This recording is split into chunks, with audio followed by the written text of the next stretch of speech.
Hey guys, welcome to the video. So this is a follow-up video of our previous video. If you haven't seen the previous video, so please go back and see the previous video on our YouTube channel, and then this video will make a lot more sense to you. So for this previous video, we talk about from a first-time home buyer perspective how I would approach a home buying process in today's market. If I have to redo everything, restart my real estate career from my investor point of view, how I would go about it.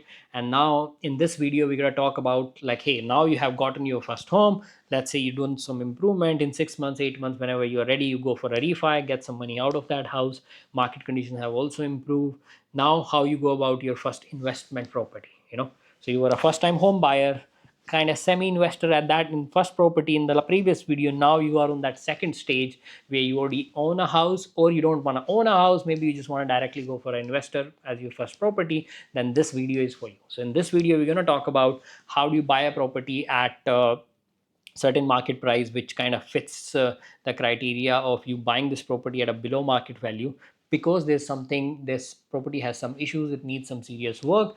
Then you go about buying that property, you acquire it at the below market price, you do those improvement, and then you bring it back to the market either through refinance, or you go about selling it, like you can just do a flip on the property. So that's how kind of I would, like, this is the whole point of it is like, hey, if you are not in that first home buyer bracket, or if you have already kind of become a first time home buyer, want to become an investor now, this is your entry into that investor mindset and that market. This video is all about that.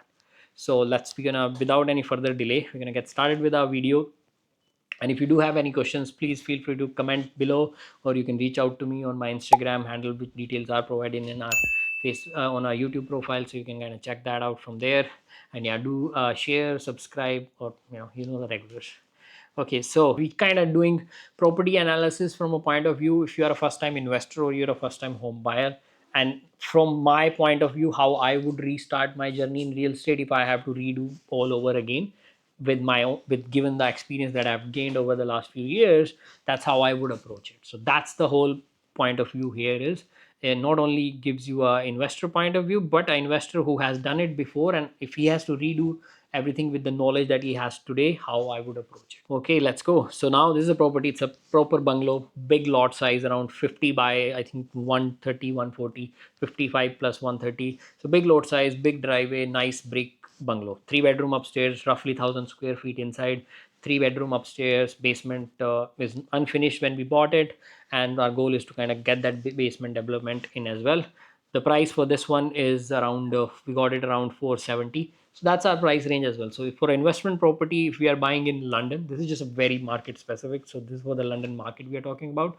You buy a property under 500,000, sometimes you get it around 470, 480, depending on what sort of property you're looking at. But it has to make sense from the end goal, which I'll explain through everything from the property perspective. So first of all, we'll just kind of take a quick tour of the property. So this is kind of the front of the property. So again, big nice lot, good neighborhood. So this is the front of the property, does need a lot of work, as you can see. Flooring, kitchen, it's there. So if someone wants to kind of live in this property and do a high sack, you can do that. The property is good enough to kind of start living here. It doesn't really need that immediate work. But if you are someone from an investor point of view where you want to do a quick refi on this property, then I would go about working on this property right away. And if you are someone who's just like, hey, my goal is to just kind of generate the cash flow from this property, then you keep it as it is upstairs. It's decent enough. As you would see here, kitchen is there, there's 3 bedroom here. Maybe you just do the basic flooring work, get it painted, get some renos work in the kitchen if something needed in there. But I would definitely get rid of these carpets in there. And this is the basement. So basement is kind of like this big enough basement, similar, I think 900 square feet, give or take. It has a half bathroom in the basement, laundry area in the basement itself. So it's kind of pretty much the same layout that you have upstairs, kind of can be replicated in the basement, barring the area of where you have furnace and all. So there is a sunroom in the property as well, so that's kind of added advantage that you want to make sure you want to take care of that part as well. Take that into account if you want to do something in there, just to kind of give that additional value add to your property. This is the backyard. So again, pretty nice. Overall, you have the shed in the backyard, storage space. So I can kind of go over the this area. So as you enter, this is your sunroom in the back. So as you enter, this is your living room here. This is the bathroom, bedroom number 1, 2, 3. This is your master bedroom. You have the storage unit here, and you have the kitchen in this area. So you have living, kitchen, and then you have the entrance to the basement. From this side, there is a separate entrance which goes through the sunroom to the outside. So that's the sunroom that I was showing you in this area. So the kind of upstairs is layout upstairs is pretty much available. If you want to kind of go about, let's say if your goal is to refinance it right away, so what I would do is I would pretty much do the flooring of the house. I would paint everything, I would do flooring. I'll see window if they need to be changed. In this house we actually did upgraded the windows because they were pretty old. We'll upgrade the bathroom, we'll upgrade the kitchen. So bathroom and kitchen are the most important piece of this entire process. Those needs to be upgraded without asking any questions. New appliances needed if you are going for refi or flipping of the property. If you are going for simply just holding on to it right now, you don't have enough budget, you just want to rent it out right away, then I wouldn't worry about a lot of things. I would just change the simple, replace the carpet, get it look nice, maybe paint, and then just get it ready for rent right away. So upstairs, that's a kind of a work. So may if you are going for refi or refi or flipping it, then you want to make sure the kitchen is upgraded. There's port lights in the unit. You can do flooring, entire unit flooring. Kitchen is fully upgraded. So those are the things that I would do, plus the windows if required to be changed.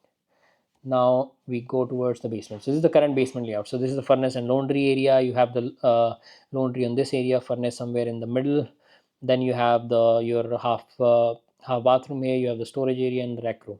So what we'll do is we literally pick up the exact same layout as we had in this picture and try to copy paste as much as we can in the basement. So obviously you have the furnace area. So we probably have to fit our kitchen this side itself, wherever the like you get your architecture to make it. We actually went for a legal basement on this house. So architecture did provide a layout to us where we had a kitchen on along this wall. We did move the furnace a little bit backwards, so we kind of have enough space over there. Then we have our three rooms on this side, 1, 2, 3. So each kind of consider these are the windows. So each window is in each room. So that's a three-room layout right here. We did expand this bathroom to convert it into a full bathroom here. So this became a full bathroom. So you have a three-bedroom basement now with a full bathroom, kitchen on this side, and laundry still stayed there. And we did made a additional laundry, separate laundry for upstairs as well, because as I said, we did convert it into a proper legal duplex out of this unit. So from the cost point of view, because this basement was pretty much done from the scratch, so it did cost roughly around 40 grand, 45 grand to us for the basement. Upstairs, where we did a lot of work upstairs as well, so pretty much upgraded everything that we talked about. So that's another 20-25 grand there. And then there is a few $1,000s extra for the windows that we had to spend there. Roof and everything was okay in the house. That's another thing that I do, like property that we buy for investment. uh, you do not want to buy a property which needs a roof replacement, because that's pretty expensive. Roof, furnace, AC still not the expensive, but yeah, roof and furnace are the two part which are kind of expensive to replace right away. So that's something that I would 100% avoid if I can. Like I would buy properties which has a furnace which is actually running, if not old enough. But roof, that's kind of no for us. If we see there's a house, the roof is needs to be replaced, which is kind of, I don't really go for that house, because upfront it's like a $15,000 cost is a lot to kind of pay as an investor as well. So now imagine, now this is your main floor, and then the basement kind of looks similar. So you have now 3 plus 3 legal duplex. Now this is worth somewhere around, in today's market, let's say 650 give or take. You bought it at 470. You spend around let's say in this house you spend around roughly, whatever we had, 40 plus 20, 60, another 5k, so like give or take $70,000 in renovation. So you bought it at 470, let's say 10k is your closing cost, so 480, plus you have another 70k on it now, so you are at 550. So let's say if now you go for a refi at 650, you get majority of your money back that you put, as in like at least all of your renos money you get back, and some of the down payment money that you put in as well, you get that back if you go for refi. Nowadays you can, best part about is, not only because you already did that refi, so you might even qualify for that 90% loan to value if you want to go for that. However, I would suggest people to stick to 80% loan to value during refis, because I think it does give you that flexibility given the market how it goes up and down. So not recommended to go for 90, but if you are someone who can like plan it out properly, then go for it. Otherwise, stick to LTV, or you can sell it as well. You sell it, if let's say if you do sell it for 650 today's market, you do another 20 or you another 25 grand in your commissions, then you are left with the end of it all, you should be able to take home at least 50 to 60 grand after paying everything, if you do go for that flip option. But yeah, you still have to pay taxes, so just make sure you cover on that point of view.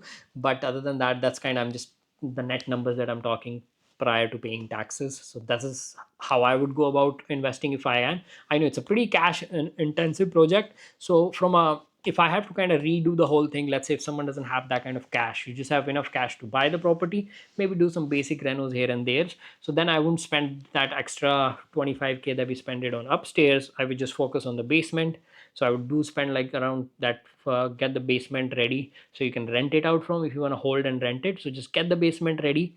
Upstairs, do not spend that kind of money, just get the basic carpet replaced, just paint the house, and put all your efforts into the basement, because that's the chunk of equity that you're getting from, that's the value add you're doing. So I would do that. If I have to do kind of cost cutting, that's where I would focus on. And then I would just refi and then just continue renting it out, and it'll generate a really nice cash flow given the interest rates coming down. So that's kind of pretty much a model that I would follow from a perspective of like if I have to go for flip or refi or kind of investment. As a first time investor, this is what I would do. It is a big project.